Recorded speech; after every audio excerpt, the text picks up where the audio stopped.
আসসালামু আলাইকুম। আশা করি সবাই ভালো আছেন। আজকে আমরা এসেছি কক্সবাজারের গ্রিন নেচার রিসোর্ট অ্যান্ড সুইটসে।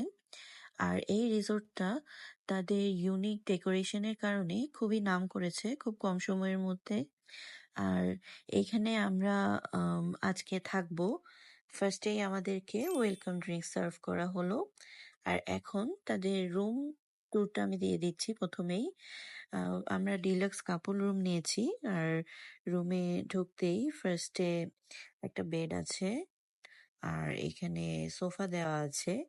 একটা বড় টিভি আছে। আর এখানে ওয়ার্কিং ডেস্ক আছে।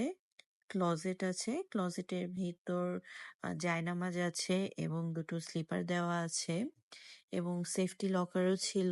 বেডটা দুজনের জন্য ঠিক আছে, বাট বেবি থাকলে তখন এক্সট্রা বেড নিলে ভালো হবে। আমাদের পার নাইট কস্ট পড়েছে ৬,৫০০ টাকা। আমরা অনলাইনে বুকিং দিয়ে এসেছি। আর এখানে টি কফি স্টেশন আছে। একটা মিনি ফ্রিজ আছে যেটাতে কিছু ছিল না, কমপ্লিমেন্টারি পানির বোতল ছিল। আর এটা হলো রুম থেকে ভিউ। এটা পার্শিয়াল সি ভিউ বলা যায়। এখান থেকে সি একটু দেখা যাচ্ছে, বাট এটা সিটি ভিউ ছিল। এখন ওয়াশরুম দেখিয়ে দিচ্ছি। ওয়াশরুমের ভিতর যতটুকু অ্যামিনিটিস থাকা লাগে সবই ছিল। হ্যান্ড ওয়াশ ছিল, হেয়ার ড্রায়ার, মিরর এবং অন্যান্য অ্যামিনিটিস গুলো সবই ছিল। এবং বাথরুমের সাইজও কোয়াইট নাইস ছিল, ক্লিন ছিল। আর এখন দেখিয়ে দিচ্ছি পুল এরিয়াটি।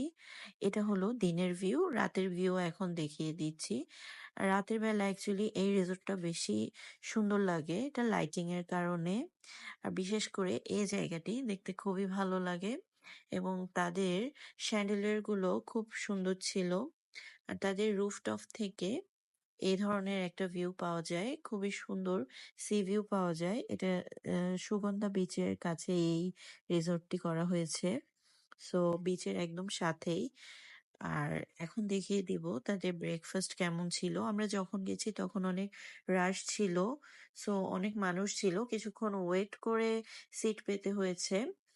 আর আমি পুরো ভিডিও করতে পারিনি যেহেতু খুব রাশ ছিল, তবে আমার প্লেট দেখিয়ে দিব কি কি নিয়েছি। আর এগুলো মোটামুটি তাদের আইটেম ছিল। আর এখানে আমি প্লেটে দেখিয়ে দিচ্ছি কি কি ছিল ওই দিন। তবে খাবারের কোয়ালিটি মোটামুটি ভালোই, খারাপ না, ওভারঅল ভালো। কিছু কিছু আইটেমের টেস্ট যথেষ্ট ভালো ছিল, যেমন চিকেন কাটলেট, চাউমিন, এগুলো। আমরা বলবো যে ওভারঅল এই রিসোর্ট